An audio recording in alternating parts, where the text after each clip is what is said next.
Hi, this is Jacqueline Roberts, and I am presenting on the human resource frame. So, the human resource frame of leadership, according to Bowman and Deal, encompass the following qualities. First, the goal is to align organizational needs and human needs.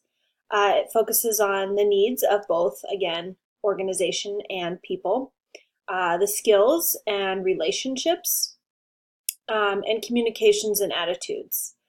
Um, the leader really serves as the servant and should meet the needs of the people. So when I built my hierarchical structure, putting me at the top and then who was most important kind of down below, I felt like first and foremost, the students were most important in a building. That's the purpose and the reason that we're there is to to provide students with a successful future.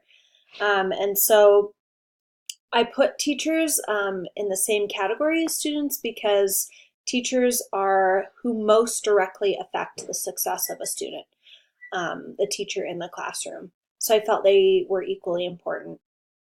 Below them, I put office staff, and the reason for that is because they are really whom I communicate with the most. They really run a lot behind the scenes of a school, and so I work in close quarters with them, and they really support me and the school in a lot of ways.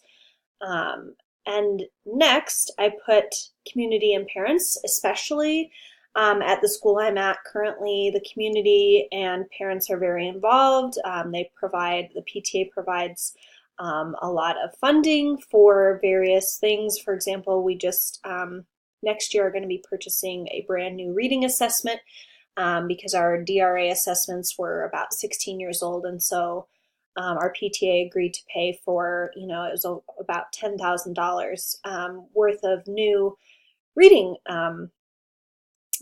tests, and so they're very involved and extremely important to the success of our students in our school. Below them, I put a large group of people: custodians, cooks, maintenance personnel, and paraprofessionals.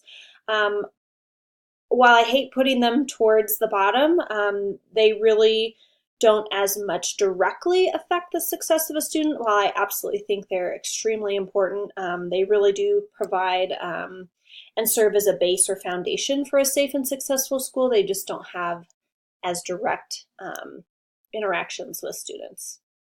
And then below them, I put alumni.